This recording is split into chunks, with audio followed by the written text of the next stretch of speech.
That intro looks so good. But what's up, fam? It's your boy Anthony Greenfield, and welcome to Ant-archy, the talk show where we talk about anything and everything underneath the sun. And today's topic, we have men's mental health. As a lot of you know, it's June and it's Men's Mental Health Month, along with Pride Month. So today I have someone who's willing to contribute to the madness today, Leon Thomas. So, Leon, talk to me. What's going on, brother?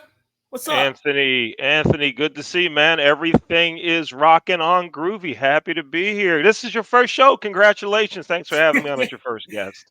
Man, this is so much first show jitters, and I've really been waiting for this moment. And I just want to give a big shout out to Dr. Otis Thomas at Bowie State University. Hey, man, I made it. I got my own show. Now it's time for me to build it from the ground up. All right. So, Leon, let me ask you this before we get into our first question. How are you feeling today? I'm feeling good. I'm feeling good. Now I'll tell you, your audience, earlier this week I was ill. I've been having a health situation go on. This is like episode number 16 or 17 or whatever, but I bounced back from it. I'm feeling good. I had a chance to play racquetball with the kids in my racquetball program today, and I'm feeling really good. Man, that sounds great. It sounds so much good that you're doing better. That you're doing better, Leon.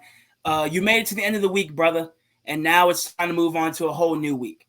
So, my first question I want to know is, what do you believe are some of the symptoms of men's mental health? Wow, there's so many, and I know some folks that professionally have been diagnosed with mental health conditions. Um, but I'd say one, we need to look at the folks' demeanor, the way they communicate. Now, again, I'm not a health expert. I'm not a doctor. I'm not a mental health expert. I'm just a guy here having conversation. So no one should take anything that I say and take it to the bank and say, "Oh, Leon said." No. I'm just giving you my opinion. So first is the way folks communicate, their demeanor, right? That's one thing to look for. Something else to look for would be changes, sudden changes. Folks no longer liking activities that they once did, um, sleeping later, not getting up as spry as they once did. I think those are some things we could look at to say, this person might be having something that they need to talk to a professional about in regards to their mental health. Well, Leon, that is a great answer, and I love it. So, I was doing some research earlier this week, and as I was looking on some mental health, I looked on the ADAA, the Anxiety and Depression Association of America, and they said that some of their symptoms were escapist behavior, substance or drug or alcohol abuse, aggressiveness, like inappropriate anger out of no reason, like anger spikes, you know, and and I kind of see that, and I resembled it to what I do. Do I do any of this stuff? If there's something that I do that maybe I don't realize, like when I talk to my friends, if I talk to my coworkers, if I talk to my family, do I ever have an anger spike out of nowhere that maybe I don't realize, but they realize? And they'll try to tell me like, "Hey, Anthony, you're getting mad for no reason," but then I don't see it. Now, escapist behavior, that one I will say I've done that many times. There's a lot of times to where I saw me coming home and playing the game was escaping from everything, escaping reality. Me going out and playing sports, me playing football, playing basketball, playing soccer, playing uh hockey, field hockey. Those were some ways to escape from what's going on inside. Hmm. So, Leon, so now let me ask you, have you ever seen yourself in some escapist behavior, or maybe someone that you've talked to at some point have noticed that you had anger spikes at any moment? Yes, yes, and I'll tell you Yeah, we can all say that. I'll tell you the couple situations for me when that existed. All right, and I'll go back. I don't know, 20, 25 years or so ago, or somewhere like that. Um, and again, this is me looking back on it. Okay, looking back, knowing what was going on. Um, every little thing that happened, I would fly off the handle, Mm, and everything was a major life crisis, right? So, wow. Anthony, you're, let's say, my 5-year-old son, and you're ready for school, getting ready for school, and you can't find your belt. Hmm. Ah, he's gonna get kicked out of school. I mean, it got really bad, right? It got really, everything was a crisis. And I'll tell you something else. Don't make any mistakes around me back then. Like, so don't be someone at the grocery store and I ask you to put 3 items in a bag and you put four. I was done, right? Ooh. I was at it. And folks used to tell me all the time, they'd say, "You're getting upset about nothing." And I would push back to them and say, "I tell you, I didn't put I'm getting upset about nothing. It is important." And I would try to justify, that behavior. So yeah, I've done that. I've done that. I forget what is that I'm describing. What's that called again? You labeled it. What did you call that? Escapist behavior or like Yeah, inappropriate anger spikes. inappropriate anger spikes. Yeah, for sure. I definitely did that. In terms of escapism, yep. And sometimes I think folks do things and they don't see it as escaping. They try to call it relaxing, but you really are escaping, right? Because that Yeah. reality is going to be back with you when you're done. For at one time in my life, it was sports that I would play basketball endless numbers of hours. Oh, one more game, one more game, one more game. Because again, looking back on it, I didn't want to go back to that reality. That Mhm. reality of sometimes was college. The reality sometimes was the bills are still there. The reality sometimes was the relationship. I need to have a discussion about the relationship. Finances. There's so many things that we try to just run away from. So yeah, I've experienced both of the things that you're talking about. Well, thank you for sharing that lovely, lovely story, Leon. And I'm telling you, escapist behavior is my number one cope with it. I've used video games to escape from almost everything. Not escape from my problems, because my problems are still going to be there when I get done, but just escape the situation I'm in at that moment. If I'm ever angry, if I'm ever distressed, or I feel anxious, like I have anxiety, or if I ever feel um stressed out in any way, I always come and I play my video games. But nowadays, I'm starting to see that I have this job through Flagstar Football, and I'm using that as an escapist behavior too, because I like how I coach the kids and I like how the kids interact with me. They all talk to me like I'm their older role model, like I'm their father figure, or like I'm like an older brother that they don't have, you know? And I talk to those kids like they're my sons, they're my daughters. And I actually have fun while teaching them football. So, on top Hmm. of me telling them what a slant route is, what a hitch is, what an out route, what a dig route, what a post route is, I can have fun. I can shoot some shots saying, "Oh, I told you 6 steps, but you ran 4." Do you know what the difference is? Like, I'll shoot some, like, just a little math question, just to lighten up the fun. Right, right, So, right. so that will kind of tie into my next question, Leon. Hmm. What are some ways to cope with mental health? I know we kind of talked about some, but in your honest opinion, because let's be honest, you're a lot more wiser than I am at this moment.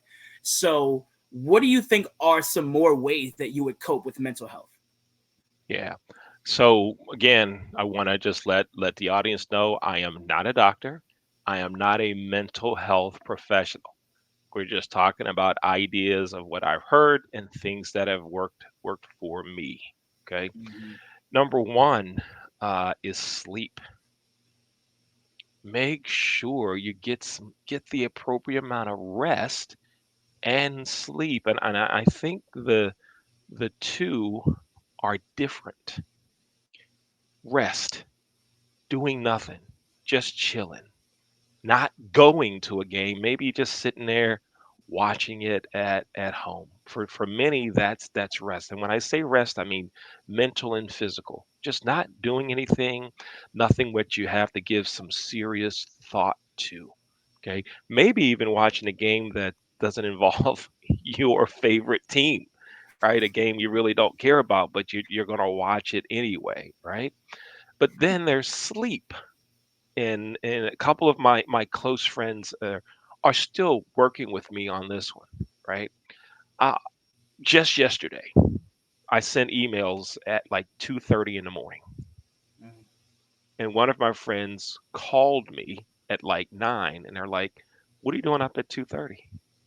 Oh yeah, I came up with some kind of weak excuse. So I'm like, go to bed, go to sleep. You need to get some rest, and you need to sleep, right? So rest, sleep.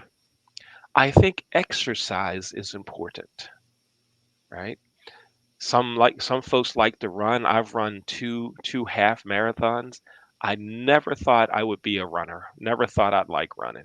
It is the coolest thing, and your body gets used to it, and you crave it, and you just can't wait to get out there and do it again, right? To run your miles and training runs and all of those things.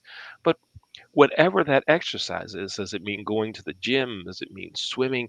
Everybody has something, and it's some form of exercise. So I think those are some important things. You hit the nail right in the coffin, Leon. I definitely do agree that sleep and exercise are great ways to cope with mental health. Now, as for me, I don't get a lot of sleep anyway. I'm always running in and out of the house. I'm always working. I'm always, on the go because I got bills to pay. I got money to make and this, that, and the third. But I still always find some way to make time to exercise. If Hmm. I'm not able to drive out to my local gym, I'll find some workouts here in my house. Right. Something that's worked for me is that I've incorporated working out with playing video games. I know I mentioned playing video games a lot. It's just what I do. Is I've been playing video games since I was an itty bitty one. And something that I've noticed, and it works for me. So if I'm playing, let's say like a shooter game, right? Like Apex Legends. If I'm playing Apex Hmm. Legends, that's a battle royale game. So like you got to pick your character, you got to land at a spot, you got to hopefully you find a weapon, and then hopefully you get some knocks, you get some kills, and add to your streak, add some damage, whatever. So the stats that I have is that if I get less than this X amount of damage, then I have to do 50 jumping jacks. If I do, if I land and I don't have a weapon, then I have to do 10 push ups. If I'm choosing my character and somebody who I want to play as, but somebody chooses that player before me, then I have to do 5 burpees. You give yourself these kinds of conditions to where you're exercising, but you're also making it fun and incorporating with what you like to do. Hmm. I like that. I like that. That sounds really good. And so you're relaxing some, and and you're getting some exercise in at the same time. I like that. Yeah, Oh, it's right really it's on. really in between games, and I do my exercises after the game. I can't do it if I'm in between because it's not it's it, the game doesn't load that much because nowadays with the gaming systems their load times are pretty much non-existent. You sit there for 5 seconds, you're already in the game. Hmm. So, which brings me to my third question, Leon. Now shifting it back over to men's mental health, I want to ask you a third question, All right. and this one's pretty hefty. People listening at home, if you're watching this on the Leon Thomas group, you can feel free to answer the conversations in the comment section below. If you're listening to it on a podcast and you're driving somewhere, you're totally free to join the discussion. So, my third question to you is: what are some key words when you think of a man? When you're just thinking of men in general, what are three key words that you think about? Hmm. When I think of men, what are three keywords I think about? I think about men that are providers. I think about men who give good advice, and most importantly, I think of men that are godly, that recognize that their strength comes from God. Those are things that I think for godly, that give proper advice, and they're providers for their families and those that they love. Good, good. I also do agree. So, um, but also to add on to your point, Leon, when I think of a man, I think of somebody who's strong. I think of somebody who's competent, someone who has wisdom, someone who always has the knowledge for not every situation, but they're willing to adapt to whatever is put in front of them and how they are going to move forward with the problem. And thirdly, I think it's somebody who is godly. I think of a man who's willing to serve God on Sundays and is also willing to go out and provide and get resources for the family during the week. He he is the head of the household, and he needs to bring in the resources for his family to survive. Well, now something that you mentioned is about in terms of God. Godly men may be involved in church on Sunday, but they also remember and they are Christian men during the week also. It's not a religious person only on Sunday. They're doing godly activities. They're godly about everything they do every day of the week and every decision that they make. So it's not a Sunday only go to church and worship. It's the way they live and recognizing who is the real head of their life. So that's what I mean by godly. Right, right. And I must have misinterpreted when I said it, but yes, when they're in church on Sundays, they're serving the Lord Jesus Christ, and then during the week they're still serving him. They're serving him 7 days, 365.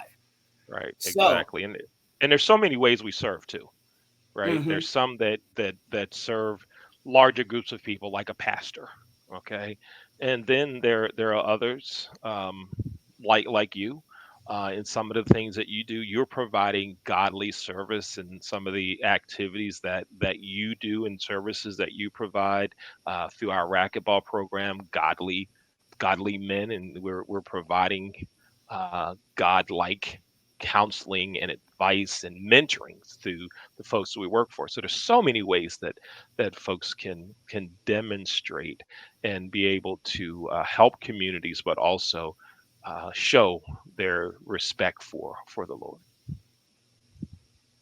I love it. I love it. Wise words from Leon Thomas himself.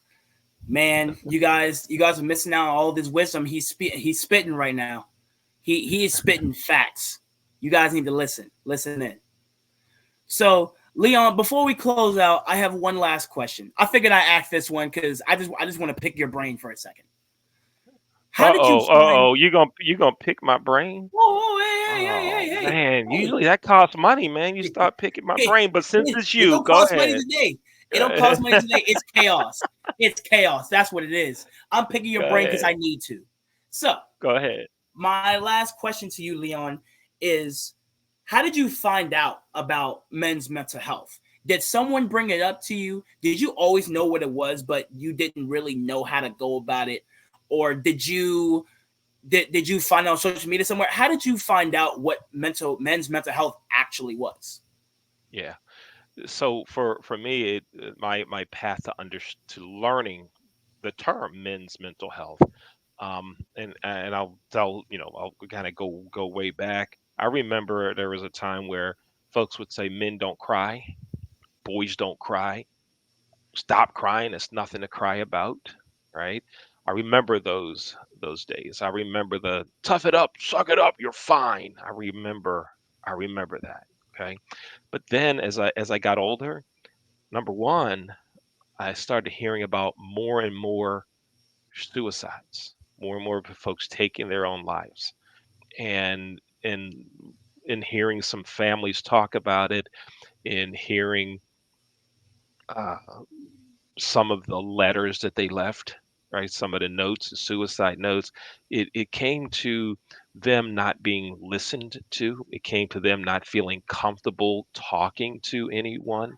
And so I started then thinking, okay, this is something here. And then, men's mental health hasn't always been the in thing, right? That it wasn't cool to seek counseling. It wasn't cool to have therapy. It wasn't cool to talk to your doctor about things, and maybe you might need some medications to help you.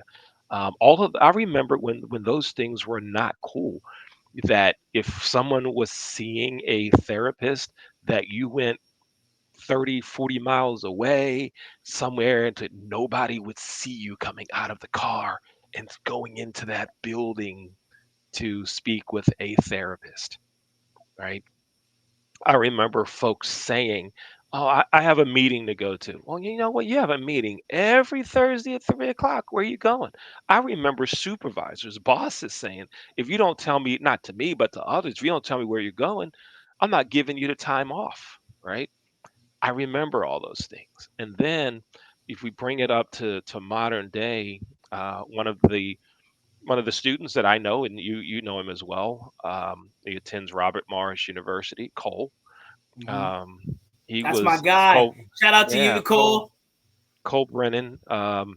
He told me some information about mental health and the statistics, um, for college students, and the struggles that many have.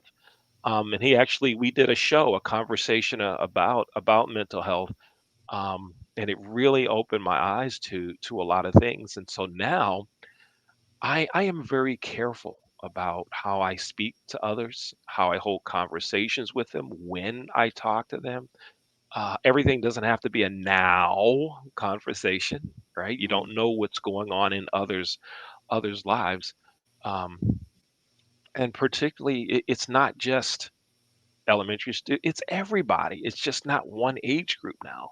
It's everyone. We all need to think about um, other men, right?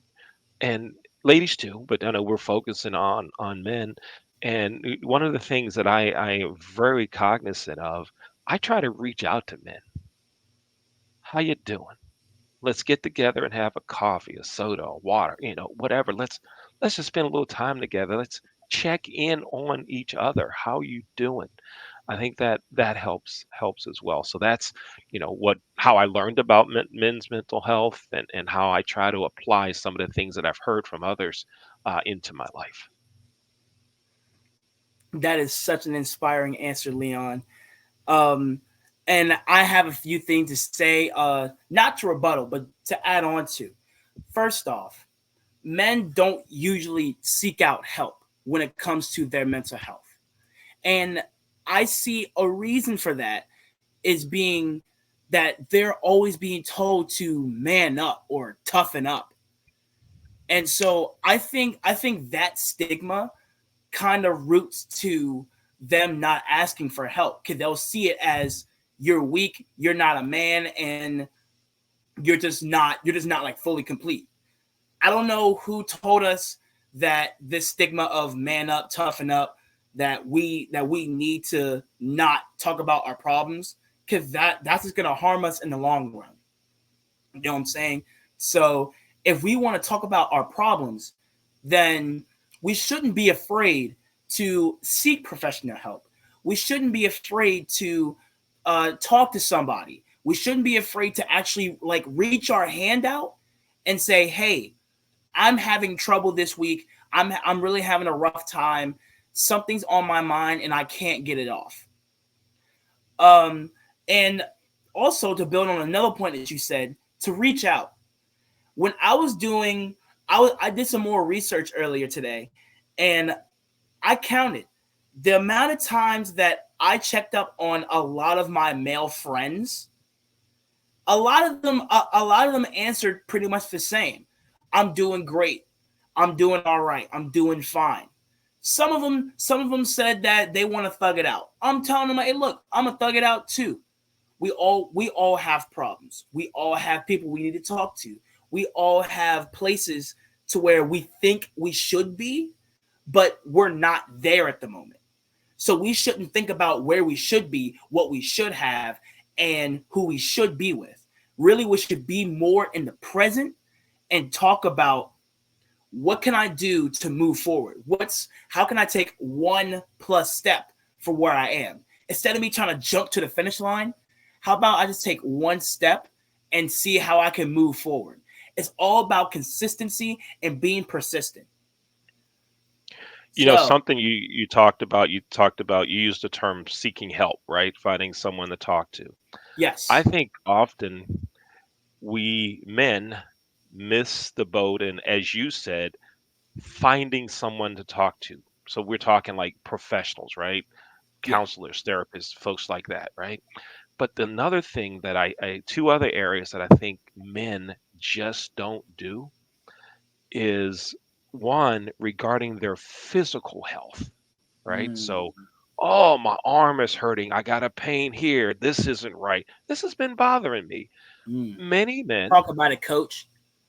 they leave it alone, right? And then boom, there's the heart attack, or this is out of place, this is out of joint, whatever it is. How long has this been going on? How long you been feeling that pain?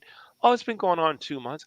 2 months, and now you waited, you put it off, and now look at what's going on, right? That's one. The second is other professionals, and here's what I mean by that. If one is struggling financially, Mm-hmm. okay, you can talk to the therapist about that, but the therapist is not going to be in a position to help you understand your financial condition and tell you how to get out of that, right? Or the steps you need to take to do this. A professional in the financial world can, okay? And so often I've had friends. I had a conversation with someone earlier this week. In fact, on Monday afternoon, someone was explaining some things that were going on in their life in terms of a business that they had. Mm-hmm. And I said, I've actually kind of been where you are right now. I understand your feelings. Here's what I did. I went to that accountant right over there, as in, here's the email address for that accountant. You need to contact that accountant to get your stuff in order. Yeah, but mm-mm, there is no yeah, but. Because if you let a professional handle that part of it, you are going to feel a weight come off of you. Let that person do what they do. None of us are professionals at everything, right? We can read up on stuff and go to YouTube and learn about it. Yeah, yeah, yeah, I get it. Seek help. Let people help you. Let people help. Will it sometimes cost money? Yes, but it can also cost you your life, because now that person is stressing over finances of their business, which is, it's going over to their home life, and it's affecting their relationship with their wife and their children, right? So I want to encourage everyone, you don't have to be the expert in everything. Seek help all around. Take care of your mental health, take care of your physical health, and when it comes to other things, get somebody to do it, right? Look, Anthony, about 20 years or so ago, at Mm-hmm. my house, I went to change a light bulb. What do you do? It was a ceiling light bulb, ceiling fan light bulb. Yeah. So I turn the power off, go downstairs, turn the breaker off, take the light bulb out, put the light bulb in, turn it, turn it. Yeah, it looks good. It's in. Go downstairs, turn the power back on, go over to the switch, it ain't working. I'm pulling the string, the light's supposed to turn around, the fan's supposed to go. It's not happening, Anthony. Mm-hmm. All right. I called an electrician. He comes to look at it. He says, "Who's been playing around up here?" But I changed the light bulb. He's like, "You turned it too tight." You're looking at me with that you idiot look on his face, right? I'm like, dude, I just tried to do it. So here's the thing. When something breaks, I don't touch it. I don't stress over that. Mm-hmm. When I know that some people, oh, I got to go to Home Depot and read up on it. Then they can't get it. Then they're stressing. Then they start yelling and screaming at others because they can't get it right. They go to IKEA to buy furniture, right? Yeah. Try to put that together. Yeah. You know how difficult that can be for some people. Call somebody to do it. Take that stress away from you. That's something that I've really learned. I have a hammer and a screwdriver here somewhere. I don't even know where they are because they're not my calling. So that's another thing I'd like to make sure that everybody Yeah. pays. I love it. I love the story time.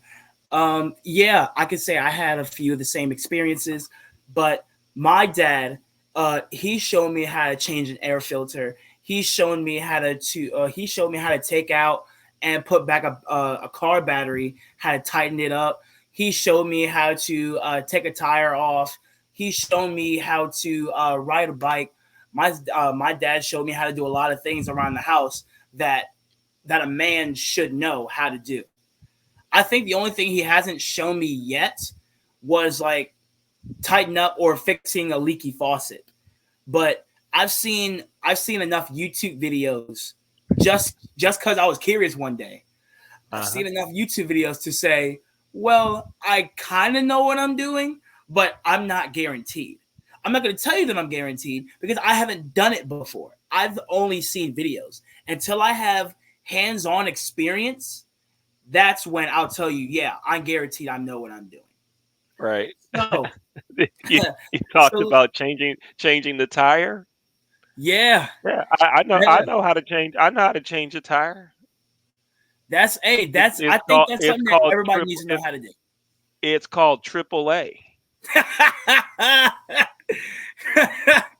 Nah. Well, speaking of cars, I was also taught. My stepdad showed me how to change oil in the car, washer fluid. He taught me how to like clean cars and not to use oil for spray because when I first got a car, I would just grab any bottle that I see that looked like cleaning supplies and I sprayed it. And then he would come out here and he would be like, Anthony, what are you doing? I'm like, oh well, I'm cleaning the car. He was like, what's this? What are all these marks on like the mat of the car? I was like, oh, I was using this bottle. He was like, oh, Anthony, this is oil. I was like, what? There's no label on it. He's like, yeah, but if it comes out kind of like blackish when you spray it, it's oil. I was like, oh, you know what? That makes a lot. I didn't see it spray. I just sprayed it and wiped it, and I thought I was doing a good Wow. job because it looked good to me. Right, So, right. hey, man, that's it. That just tells you how important father figures are. But Yeah. Leon, I want to thank you so much for coming to my first ever episode of Ant-archy, and I do want to say something. Hey, can we get a single shot on me real quick? So I want to talk to my audience. Thank you. So, if you're a man and you're listening to this, trust me, better days are coming. You take one step, you can make an 1,000-step journey. If you take it one step at a time, you don't need to rush. It's okay. You may feel like you don't have that position you want. You may feel like you don't have that job that you want. You may feel like that you don't have the car that you want. It's all right. It's all right. The best thing for you to do is just breathe, take a step back, relax, and actually assess the problem. You do not need to rush and put your emotions into it. No, don't do that. I want everybody here, if you're listening to this show right now, I want everybody to grab their phones and check up on one person, one male, just one. It could be your brother, your coworker. your father, your stepdad, your friends, I don't know, your mechanic, some dudes you play hoops with, some guys in the game that that you play with. Check up on them and actually ask them how are they doing. And I promise you that one small checkup will go a long way. So I want to thank everybody for tuning in for the very first episode of Ant-archy. If you are a viewer and you're watching at home, or you're driving, you're listening to a podcast, you can you can message me on my Instagram. That's Clutchy Ant with two Y's. You can message me on my Twitter. That's Big Dog Ant 4. Again, that's Big Dog DAWG Ant 4. And then finally, my email. You can email me if you ever have something you want to talk about. Maybe you have a topic for a show that I'm willing to do. That's okay. I'm open to suggestions. All right. All right, fam. Everybody have a good night. Everybody, please stay safe, stay cool, stay passionate.